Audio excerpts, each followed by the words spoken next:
Hello everyone. अभी हम लोग टर्मिनोलॉजी ऑफ ग्राफ ये टॉपिक देखेंगे। तो सबसे पहला टर्मिनोलॉजी है vertices and edges. Okay, so vertices and edges ये सबको पता ही होगा क्या होता है। सपोज मैंने ये ग्राफ निकाला है ऐसे, ठीक है। तो ये ग्राफ में आप मेरे को बताइए कि सपोज मैंने यहाँ पे ए लिखा, फिर बी, फिर सी। अब इसमें वर्टाइसेस कौन कौन से हैं? इसमें वर्टाइसेस है ए बी सी। तो वर्टाइसेस कौन कौन से हैं? ए बी और सी, ठीक है। तो ये हो गए वर्टाइसेस। और एजेस कौन कौन सी है? ये ए बी एक एज है, बी सी एक एज है, ए सी एक एज है, ठीक है। तो वो है एजेस, वो है एज सेट। क्या है वो? ए बी, फिर बी सी, फिर ए सी, ठीक है। हाँ, इसको हाँ, फिर ए सी। ओके, हाँ। So this is the vertex set and this is the edge set. उसके बाद आया है अपना adjacent vertices and incident edges. Okay, adjacent vertices and incident edges. तो एडजेसेंट मतलब क्या? आजू बाजू में। इंसिडेंट मतलब जो उसको टकरा रहा है वो। अब मैं इसका एक ग्राफ लेता हूँ और आपको एक बताता हूँ कि कैसे रहेगा वो, ठीक है। तो यहाँ पे मैं ग्राफ निकाल रहा हूँ एक, ठीक है। ये मेरा ग्राफ है ए बी एंड सी। अब बताइए कि ये एडजेसेंट वर्टाइसेस, ठीक है। अब मैं बोल रहा हूँ कि ए का एडजेसेंट वर्टाइसेस कौन कौन है। मैं बोलूंगा आपको क्वेश्चन कि ए जो है इसका एडजेसेंट वर्टाइसेस कौन कौन है। तो ए का एडजेसेंट वर्टाइसेस है बी एंड सी। क्यों? क्योंकि देखिए ए से एज जा रही है बी की तरफ, दिख रहा है। ए से डायरेक्ट एज जा रही है बी की तरफ, तो डायरेक्ट एज होना चाहिए, याद रखना। ए से जिस चीज को डायरेक्ट एज जा रहा है वो है उसका एडजेसेंट वर्टाइसेस। तो ए को डायरेक्ट एज जा रही है बी की तरफ, तो बी है उसका एडजेसेंट वर्टाइसेस। और ए को डायरेक्ट एज जा रही है सी की तरफ, तो सी है उसका एडजेसेंट वर्टाइसेस। तो और एक एग्जांपल लेता हूँ। जैसे सपोज करो मैंने ये किया, ठीक है। यहाँ पे ऐसे किया मैंने, ये ग्राफ निकाला मैंने, ठीक।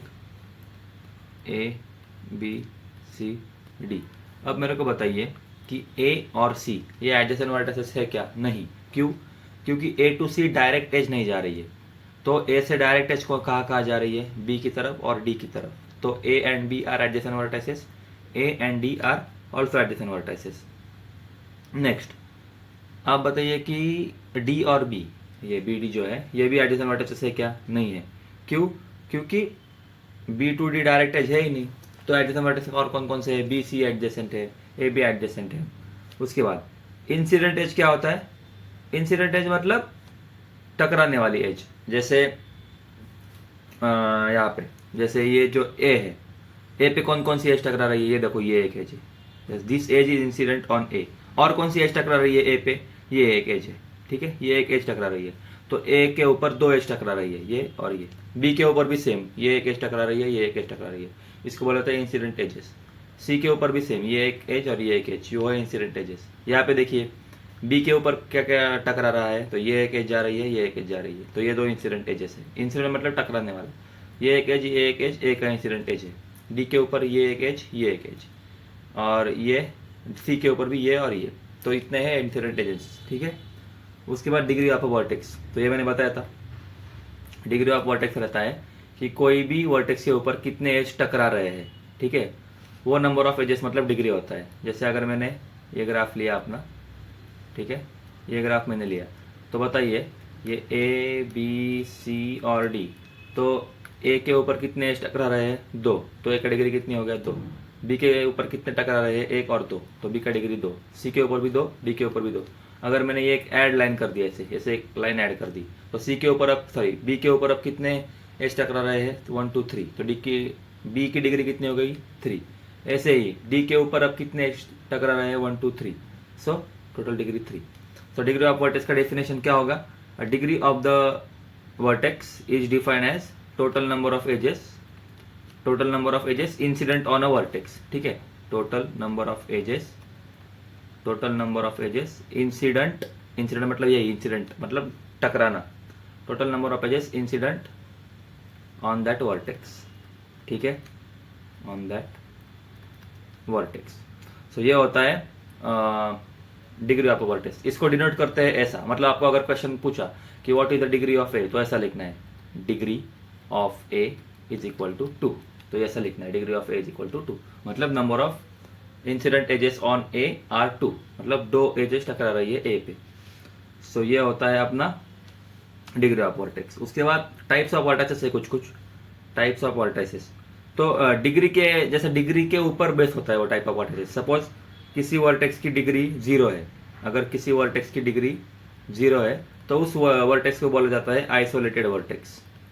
ठीक है, अगर किसी वर्टेक्स की डिग्री 0 है तो उस वर्टेक्स को बोला जाता है आइसोलेटेड वर्टेक्स। उसके बाद एक होता है पेंडेंट वर्टेक्स या फिर लीफ नोड जो हम बोलते हैं ट्री में। ठीक है, तो पेंडेंट वर्टेक्स क्या होता है? पेंडेंट वर्टेक्स ऐसे वर्टेक्स होता है जिसका डिग्री होता है 1। ठीक है, 1 डिग्री वाले वर्टेक्स को बोलते हैं पेंडेंट वर्टेक्स या फिर लीफ नोड। ठीक है, सो ऐसे ये दो टाइप के वर्टेक्स है, isolated vertex, pendant vertex. Isolated vertex मतलब डिग्री 0 वर्टेक्स, पेंडेंट वर्टेक्स मतलब जिसका डिग्री 1 है। उसके बाद और एक है, वो है वॉक, पाथ और सर्किट। ऐसा है, तो वॉक मतलब चलना, ग्राफ के ऊपर चलना है अपने को। फॉर एग्जांपल अगर मैंने ऐसा लिखा, ठीक है, जैसे मैंने ये लिखा, जैसे उसको ये मेरा ग्राफ है, ये अपना जो अपन निकाल रहे हैं हर बार, यही अपना ग्राफ है ABCD। तो अगर आपको बोला कि इस ग्राफ के ऊपर वॉक कीजिए, मतलब वॉक इसका क्या होगा? तो वॉक एक याद रखना, वॉक जो रहता है ना, मैं यहाँ पे बताऊंगा, आप पूरा नहीं लिखूंगा, शॉर्टकट में लिखूंगा, आप बस सुनिए। तो वॉक जो होता है वो सीक्वेंस होता है एक तरीके का। क्या होता है? सीक्वेंस। सीक्वेंस किसका होता है? सीक्वेंस ऑफ वर्टाइसेस, ठीक है, एंड एजेस। ठीक है, sequence of vertices and edges होता है वॉक। अब यहाँ पे मैं दिखाता हूँ कि वॉक मतलब इसमें और एक इंपॉर्टेंट चीज है वॉक में, कि vertices and edges can be repeated. इसमें क्या है? Vertices and edges can be repeated, मतलब वॉक करते वक्त आप वर्टाइसेस एंड एज को रिपीट कर सकते हो, मतलब एक वॉक से फिर से जा सकते हो। जैसे अगर मैंने आपको पूछा कि एक ये वॉक सही है कि नहीं बताओ। सपोज मैं ए पे था, फिर ए से मैं बी पे गया, फिर बी से मैं सी पे गया, सी से मैं डी में गया, फिर जैसे डी से मैं ए गया, ए से फिर से मैं बी गया, तो ये वॉक है कि नहीं है? हाँ, ये वॉक है। पहले तो वॉक कैसे लिखना है देखिए, this is a walk. Walk को कैसे लिखना है? Sequence of vertices and edges. तो ये सीक्वेंस है, देखो पहले सीक्वेंस ऑफ, पहले वर्टाइस आना चाहिए। कौन सा वर्टाइस पकड़ा आपने? ए, तो ए पकड़ा, ए के बाद में कहा गया बी, कौन सी एज की तरफ? This edge, this is the edge. So A, ये एज, और ये एज का नाम क्या है? ए बी एज नाम है इस एज का।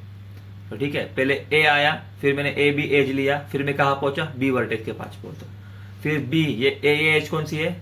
ये बी सी एज है। सो मैंने बी सी एज का सहारा लिया और बी से मैं सी की तरफ गया। ठीक है, तो ऐसे ही है, एज, वर्टाइसेस और एज का कनेक्शन होता है वॉक। और उसमें देखिए वॉक में वर्टाइसेस रिपीट हो गया, देखो यहाँ पे ए आया, यहाँ पे आया, मतलब ये फिर से वर्टाइसेस रिपीट हो सकता है और एज भी रिपीट हो सकता है, क्योंकि ए टू बी हम फिर से कौन से एज से जा रहे हैं? ए बी एज ही है। देखिए ये ए बी एज, इसी से हम जा रहे हैं।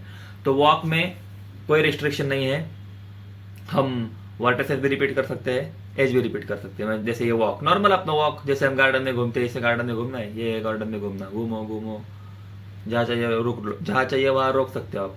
तो this is a walk, just sequence of vertices and edges, इसको ऐसे लिखना है, याद रखना बस। उसके बाद पाथ। तो पाथ में ना, पाथ एक तरीके का वॉक ही होता है, बस उसमें कोई रेस्ट्रिक्शन डालेंगे, क्योंकि ये पाथ में, वॉक में कुछ रिस्ट्रिक्शन नहीं था, कैसे भी घूमो कुछ भी करो, ये था वॉक में। पर पाथ में एक रेस्ट्रिक्शन होता है। देखिए पाथ में रेस्ट्रिक्शन ये होगा अपना कि वर्टेक्स रिपीट नहीं होता है। वर्टेक्स जो होगा, नो रिपीट, वर्टेक्स का रिपीट नहीं होगा। ठीक है, वर्टेक्स का रिपीट नहीं होता है। एजेस का आप रिपीट कर सकते हो चाहिए तो, पर वर्टेक्स को रिपीट मत कीजिए। तो दिस इज अ पाथ, मतलब फॉर एग्जांपल मैं ए गया, ए से बी गया, बी से मैं सी गया, डी से मैं ए फिर से नहीं जाऊंगा, बस उधर रुक जाऊंगा मैं। ठीक है, तो पाथ में जो भी होता है वो, मतलब ए में जा सकता हूँ फिर से, पर ए में जाने के बाद में क्या हो गया, मेरा साइकिल एक जनरेट हो गया, पर 2 बार वर्टेक्स आ गया। तो पाथ में क्या होता है कि डिस्टिंक्ट वर्टेक्स होना चाहिए, तो इधर तक रुकना है, ए बी सी डी, बस। तो ये हो गया मेरा path, A B C D, ये पाथ हो गया। अब यहाँ पे एक और कंसेप्ट है अपना, कि यहाँ पे देखिए वो है अपना साइकिल। सबको पता है साइकिल क्या होती है? साइकिल मतलब जैसे मैंने बताया था, ये एक साइकिल होती है, फिर ये एक साइकिल होती है। साइकिल मतलब बस सर्कल बनना चाहिए ऐसा, तो ये साइकिल होता है। ठीक है, ये होता है साइकिल। अब सर्किट देखते हैं एक बार। सर्किट में क्या होता है ना, सर्किट ये एक पाथ होता है। देखो पाथ ये एक वॉक होता है जिसमें कोई वर्टेक्स रिपीट नहीं होता। सर्किट क्या होता है? सर्किट एक पाथ होता है। ठीक है, सर्किट एक पाथ होता है, और उसमें क्या होता है ना, start and end. Vertex same होता है, ठीक है, start and end vertex same होता है, बस इतना ही, मतलब स्टार्ट एंड एंड वर्टेक्स यही हम सेम ला सकते हैं, बाकी का कुछ नहीं कर सकते। सर्किट में याद रखना, सर्किट में स्टार्ट और एंड वर्टेक्स सेम होना चाहिए, ठीक है। मतलब सर्किट को बोला जाता है क्लोज्ड पाथ। क्या बोला जाता है सर्किट को? Closed path. तो क्लोज्ड पाथ में याद रखना, क्लोज्ड पाथ में ये पाथ ही है, आप बोलोगे यार पाथ ही है, पर फिर भी वर्टेक्स कैसे सेम आ रहा है? देखिए, बस स्टार्टिंग और एंडिंग वर्टेक्स सेम होना चाहिए, मतलब एक तरीके का साइकिल है उसमें, वो अपने को बताना है। तो बताइए, अब अपने इस ग्राफ में क्या है? सर्किट ए से गया, देखो ए से अगर चालू किया, देखो स्टार्ट अगर ए से किया तो एंड भी ऐसे करना है, तो A to B to C to D to A, ये हो गया मेरा सर्किट, ठीक है। ये सर्किट है अपना, ए से चालू किया ए तक गया, तो दिस इज आवर सर्किट, ये हो गया अपना क्लोज्ड पाथ। अब उसके बाद, या फिर क्लोज्ड पाथ मतलब ही सर्किट एंड साइकिल तो अपने को समझ चुका है।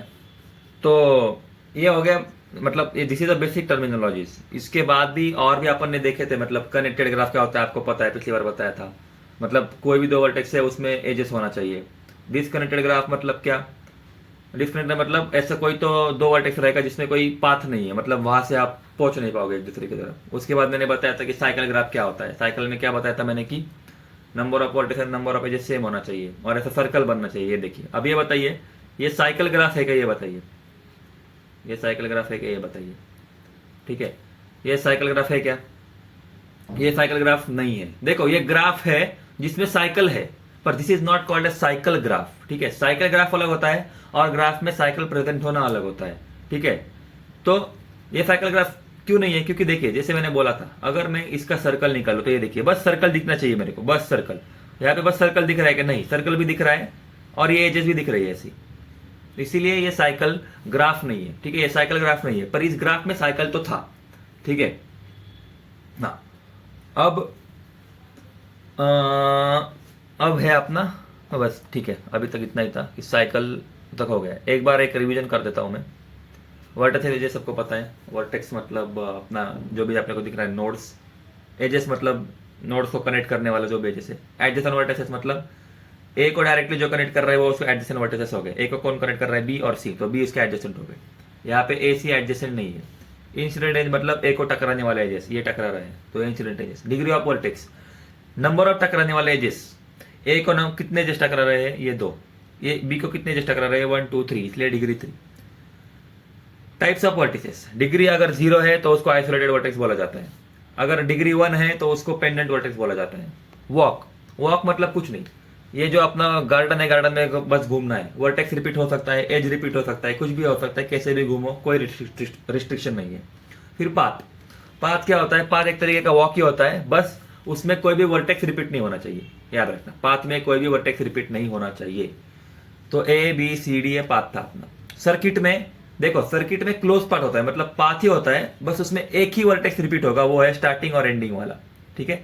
मतलब ए से स्टार्ट करोगे तो ए पे ही एंड होना चाहिए। So that is nothing but start and end vertex are same, so it is called edge circuit. Cycle मतलब ग्राफ में अगर साइकिल प्रेजेंट है तो अपन बोल सकते हैं कि उस ग्राफ में साइकिल है, मतलब देखिए जैसे ये था, इस ग्राफ में साइकिल है। पर साइकिल ग्राफ ये कॉन्सेप्ट अलग है। साइकिल ग्राफ, साइकिल ग्राफ में सिर्फ साइकिल दिखनी चाहिए, जैसे ये था, ये साइकिल ग्राफ है, पर ये साइकिल ग्राफ नहीं था क्योंकि सर्कल दिख रहा है और इसके ऊपर एजेस भी दिख रही है ऐसे। तो साइकिल ग्राफ अलग और ग्राफ के अंदर साइकिल होना अलग। सो ये कंसेप्ट ध्यान देना चाहिए। Thank you. Like share subscribe कीजिए एंड शेयर कीजिए चैनल को। व्हाट्सएप चैनल भी आप ज्वाइन कर सकते हो, डिस्क्रिप्शन में डाला हुआ है। Thank you.